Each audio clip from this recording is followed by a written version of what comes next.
ये प्रधानमंत्री मोदी जी जब अपोजिशन में थे वो कहते थे मनमोहन सिंह के पास फौज है, मनमोहन सिंह जी के पास बीएसएफ है, ये मिलिटेंट कहाँ से आते हैं। और इस तरह की बात करते थे कि ये कमज़ोर सरकार है, मैं 56 इंच के सीने वाला हूँ। अस्करियत पसंदों की जानिब से जिस तरह से जम्मू के मुख्तलिफ हिस्सों के ऊपर जो है वो हमला किया गया, कई लोगों को गोलियों का निशाना बनाया गया, वहीं अपोजिशन जो है वो हमेशा सरकार को तनकीद का निशाना बनाती है।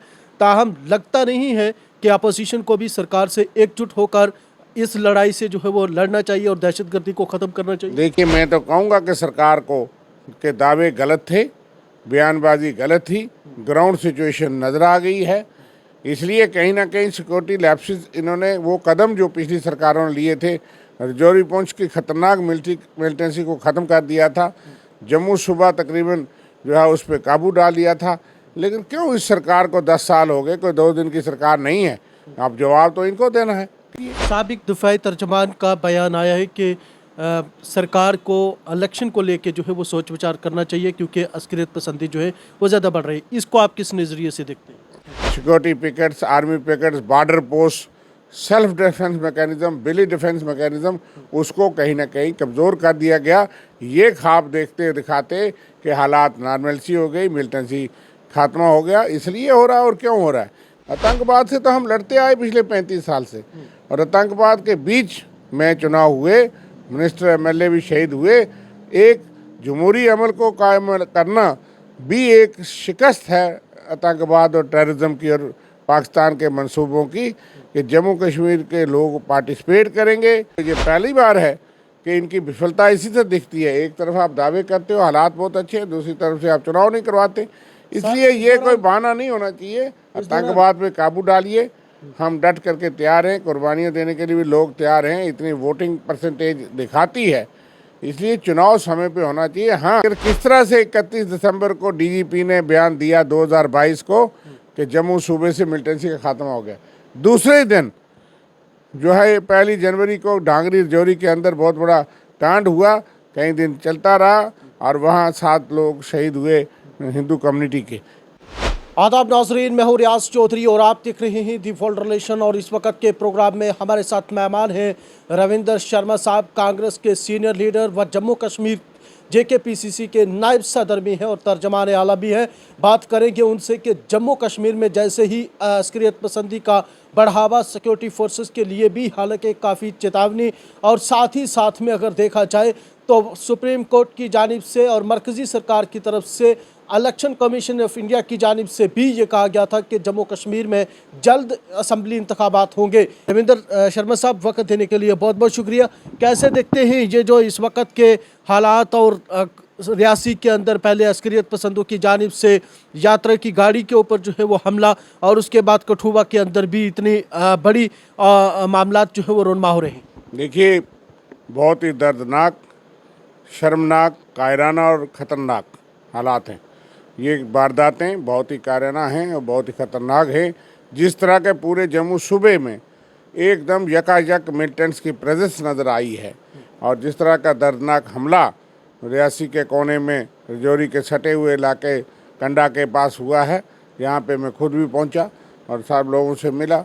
और इसी तरह से हीरानगर के अंदर होना, कल तो जम्मू शहर में तलाशी थी, बसंतगढ़ में होना, डोडा छत्रगला में हमला होना, इसी तरह से नशारा कलाल सेक्टर में देखे जाना, सुंदरबनी से 3 संदिग्ध बाजार से पकड़े गए हैं। हर तरफ एक मिलिटेंसी का खौफ बढ़ गया यकायक। ये क्या हो रहा है? बहुत ही हम इसकी सख्त मजम्मत करते हैं, बहुत ही ख़तरनाक बात है। लेकिन चिंता का वजह है कि सारे देश में पिछले कई सालों से सरकार कह रही है, और इस चुनाव में प्रधानमंत्री जी और गृह मंत्री जी ने हर देश के कोने कोने में जाके चुनाव में पॉलिटिक्स की, सियासत की और कहा कि जम्मू कश्मीर हमने सुधार दिया, मिलिटेंसी काबू कर दी, नॉर्मलसी रेस्टोर कर दी। 5 अगस्त 2019 के बाद 370 के बाद हमने आतंकवाद का खात्मा हुआ। ये क्या हो रहा है? हम तो देश से, सरकार से जवाब पूछेंगे। लोगों की सुरक्षा को निश्चित करिए, और मैं तो मानता हूं कि उनको माफ़ी मांगनी चाहिए। हरीफ आप कहाँ पे चौंक समझ रहे हैं? देखिए, मैं तो कहूँगा कि सरकार को के दावे गलत थे, बयानबाजी गलत थी, ग्राउंड सिचुएशन नज़र आ गई है। इसलिए कहीं ना कहीं सिक्योरिटी लैप्सेस इन्होंने वो कदम जो पिछली सरकारों ने लिए थे, रजौरी पुंछ की खतरनाक मिलिटेंसी को ख़त्म कर दिया था, जम्मू सूबा तकरीबन जो है उस पर काबू डाल लिया था। लेकिन क्यों इस सरकार को 10 साल हो गए, कोई 2 दिन की सरकार नहीं है। अब जवाब तो इनको देना है कि कहाँ गलती हुई, कहाँ इनसे चूक हुई। क्या वो चीज़ें जो पहले गवर्नमेंट ने इस्टेब्लिश की थी, security pickets, army pickets, border post, self defence mechanism, village defence mechanism, उसको कहीं ना कहीं कमज़ोर कर दिया गया। ये ख्वाब देखते दिखाते कि हालात नॉर्मलसी हो गई, मिलिटेंसी खात्मा हो गया, इसलिए हो रहा है। और क्यों हो रहा है कि हर गांव में हर जगह सोर्स थे, पोस्ट थी, यहाँ पे सेंसिटिव पोजीशंस थी, लेकिन गवर्नमेंट के निर्देश पे हमें लगता है कि सिक्योरिटी एजेंसीज को भी कहीं ना कहीं मानना पड़ता है। फौज और सेना सिक्योरिटी फोर्सेस के साथ हम खड़े हैं, पुलिस के साथ। यानी मान सकते हैं कि उनके लिए भी काफ़ी चैलेंजेस हैं उनके साथ। चैलेंजेस तो उनके सामने हैं, लेकिन किस तरह से 31 दिसंबर को डीजीपी ने बयान दिया 2022 को कि जम्मू सूबे से मिलिटेंसी का खात्मा हो गया। दूसरे दिन जो है 1 जनवरी को डांगरी रजौरी के अंदर बहुत बड़ा कांड हुआ, कई दिन चलता रहा और वहाँ 7 लोग शहीद हुए हिंदू कम्युनिटी के। उसके बाद कई हमले हुए।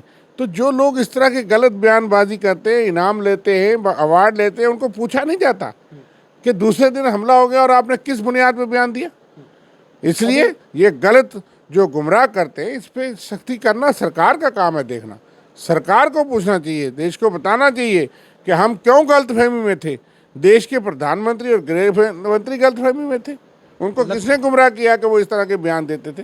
सुप्रीम कोर्ट की डायरेक्शंस और इलेक्शन कमीशन ऑफ इंडिया का बयान, वहीं वज़ीर दाखिला अमित शाह की तरफ से भी ये कहा गया था कि पार्लिमानी इंतखाबात से कबल जो है साथ ही जो है उसके बाद इंतखाबात जो है वो असम्बली के जम्मू कश्मीर में करवाए जाएंगे। माना जा सकता है कि इस तरह की बढ़ती हुई अस्करियत पसंदी की वजह से शायद जो है वो इंतखाबात में खलल हो सकता है। देखिए, ये बिल्कुल गलत बात है कि आप जमहूरियत को आतंकवाद के साथ जोड़ेंगे तो फिर तो चुनाव हो नहीं सकता। आखिरी गोली बंद नहीं होगी। 96 से पहले देख लीजिए, इतने खतरनाक माहौल था, लेकिन उस वक्त ही कांग्रेस नरसिम्हा राव की सरकार ने जोखिम लिया। उसने कहा चुनाव कराएंगे। कई पार्टियां चुनाव में हिस्सा नहीं लिया, कांग्रेस पार्टी ने जोखिम किया। हमारे वर्कर, हमारे लीडर जो है वो निकल के आए और चुनाव हो गया। उसके बाद असेंबली चुनाव हो गया, सरकार बनी, डॉक्टर फरूख अब्दुल्ला 6 साल चीफ मिनिस्टर रहे और उसके बाद लगातार चुनाव हुए। ये पहली बार है कि इनकी विफलता इसी से दिखती है। एक तरफ आप दावे करते हो हालात बहुत अच्छे हैं, दूसरी तरफ से आप चुनाव नहीं करवाते। इसलिए ये कोई बहाना नहीं होना चाहिए। आतंकवाद पे काबू डालिए, हम डट करके तैयार हैं, कुर्बानियाँ देने के लिए भी लोग तैयार हैं। इतनी वोटिंग परसेंटेज दिखाती है, इसलिए चुनाव समय पे होना चाहिए। हाँ, जो हमारे नोमैडिक ट्राइबल कम्युनिटी, गुजर बकरवाल और दूसरे लोग जो पहाड़ों पे जाते हैं, वो इस बार भी पूरा वोट नहीं डाल सके, क्योंकि शेड्यूल इलेक्शन कमीशन को ऐसा तय करना चाहिए कि सुप्रीम कोर्ट की डेडलाइन भी ध्यान में रखते हुए, और ये जो नोमैडिक कम्युनिटी है, गुजर बकरवाल हैं, ट्राइबल कम्युनिटीज़ हैं, उन सबको वोट देने का अधिकार मिले। वो पहाड़ों से नीचे उतर जाएं। आप इलेक्शन सितंबर में शुरू करिए और उनको वोटिंग राइट दीजिए। साबिक दिफाई तर्जमान का बयान आया है कि सरकार को इलेक्शन को लेके जो है वो सोच विचार करना चाहिए, क्योंकि अस्करियत पसंदी जो है वो ज़्यादा बढ़ रही है। इसको आप किस नज़रिए से देखते हैं? देखिए, लोग तो पहले ही शक करते थे कि बीजेपी हारने वाली है। इस पार्लियामेंट चुनाव में उनका मार्जिन बहुत कम हो गया है और बहुत घट गई है। ये तो सरकार सेंटर के लिए था और असेंबली में लोगों का मन बना हुआ है कि जम्मू में कांग्रेस को वोट देंगे। इसलिए इस तरह की बात सोचना, आतंकवाद से तो हम लड़ते आए पिछले 35 साल से, और आतंकवाद के बीच में चुनाव हुए, मिनिस्टर एमएलए भी शहीद हुए। एक जमहूरी अमल को कायम करना भी एक शिकस्त है आतंकवाद और टेररिज्म की और पाकिस्तान के मंसूबों की, कि जम्मू कश्मीर के लोग पार्टिसिपेट करेंगे। वोटिंग उस वक्त तो खतरा होता था कि वोट के लिए लोग डरते थे, ऐलान भी होता था, हुर्रियत कॉन्फ्रेंस और बाकी दहशतगर्द बड़ी धमकी देते थे कि चुनाव में पार्टिसिपेशन होगी नहीं होगी। लेकिन अब तो ये बात नहीं है, फिर भी सरकारें चुनाव कराती थी। आज तो इस पर सोचना मैं नहीं समझता मुनासिब है कि हम इतने नाकाम हैं या हो गए हैं कि हम मिलिटेंसी और टेररिज्म के आगे सरेंडर कर जाएंगे, कि वो 4 वारदातें दर्दनाक हैं, ख़तरनाक हैं, उस पर काबू करिए कि उनसे इस बात पे हम चुनाव टाल देंगे। तो ये तो हमें जो है गवारा नहीं है। अस्करियत पसंदों की जानिब से जिस तरह से जम्मू के मुख्तलिफ हिस्सों के ऊपर जो है वो हमला किया गया, कई लोगों को गोलियों का निशाना बनाया गया, वहीं अपोजिशन जो है वो हमेशा सरकार को तनकीद का निशाना बनाती है। ताहम लगता नहीं है कि अपोजिशन को भी सरकार से एकजुट होकर इस लड़ाई से जो है वो लड़ना चाहिए और दहशतगर्दी को ख़त्म करना चाहिए। देखिए, प्रधानमंत्री मोदी जी जब अपोजिशन में थे वो कहते थे मनमोहन सिंह के पास फौज है, मनमोहन सिंह जी के पास बीएसएफ है, ये मिलिटेंट कहाँ से आते हैं, और इस तरह की बात करते थे कि ये कमज़ोर सरकार है, मैं 56 इंच के सीने वाला हूँ, और वो सियासत करते थे। आज भी सियासत करती है भारतीय जनता पार्टी। देश के अंदर इस बात पे सिक्योरिटी फोर्सेज उनकी कुर्बानियों की शहादतों के पर नाम पे वोट मांगते हैं।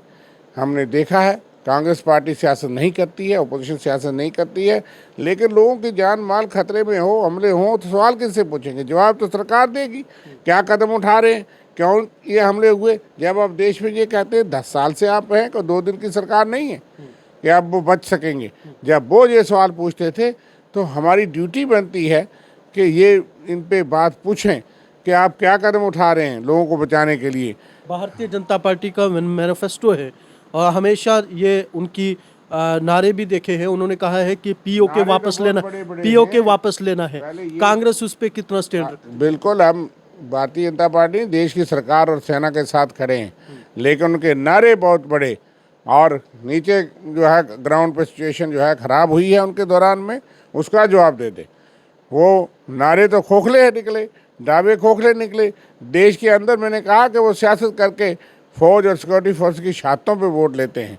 और पहले भी हमने देखा पुलवामा के बाद यहाँ एशिया के बाहर बहुत बड़ा बोर्ड लगा और 40 जवानों के शहीदों के फ़ोटो लगे और नीचे श्रद्धांजलि समारोह नाम दिया गया, और अमित शाह जी जहाँ आए, जहाँ भगवती नगर में, और अपने बूथ कार्यकर्ताओं के सम्मेलन में आए। तो ये सियासत नहीं तो और क्या है? इसलिए बीजेपी सियासत करती है, हम सेना सरकार के साथ खड़े हैं, लेकिन कदम तो अच्छे उठाएं, कंट्रोल करें। जो मिलिटेंसी ख़त्म हो गई थी वहाँ रिवाइव हो गई 10 साल में। आप देश को जवाब दीजिए। बहुत शुक्रिया। हमारे साथ रविंदर शर्मा साहब थे, जिनके साथ बाज़ाब्ता तौर पे खसूसी बातचीत जम्मू कश्मीर के मामलात को लेके, जहां बढ़ती अस्करियत पसंदी, वहीं साथ ही साथ में असम्बली इंतखाबात, वहीं उनका ये साफ कहना है कि सरकार ऐसी वजह से जो है वो इंतखाबात, असम्बली इंतखाबात को जो है वो टाल नहीं सकती है, उसको जो है वो जल्द से जल्द वो करवाने चाहिए। वहीं उन्होंने कहा है कि भारतीय जनता पार्टी हमेशा ये भारतीय फ़ौज के जो जवान शहीद होते हैं उनकी शहादत पे सियासत करती है।